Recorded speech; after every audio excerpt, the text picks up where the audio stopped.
Авторы статьи в издании GB Press о размещении ракет США на Курилах дают сигнал Вашингтону начать давление на РФ с целью передать спорные острова Токио, но это тупиковый путь, заявил РИА Новости во вторник член Международного комитета Совы Феда Олег Морозов.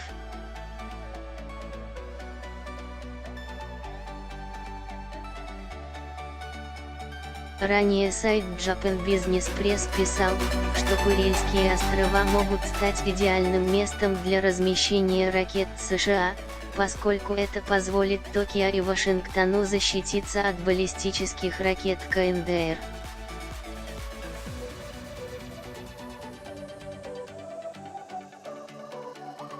Понятно, что такие рассуждения умертвляют всякую возможность на разрешение многолетней проблемы.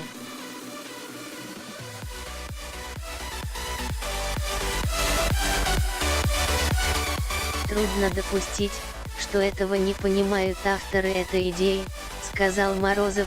Отношения России и Японии долгие годы омрачает отсутствие мирного договора.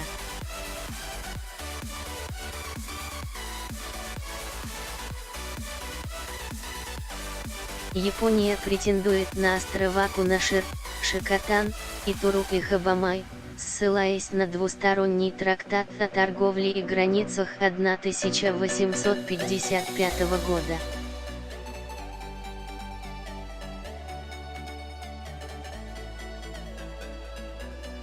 В 1956 году СССР рассчитывал, что совместная декларация двух стран поставит точку в территориальном споре, но Япония сочла документ лишь частью решения проблемы, не отказываясь от претензий на все острова.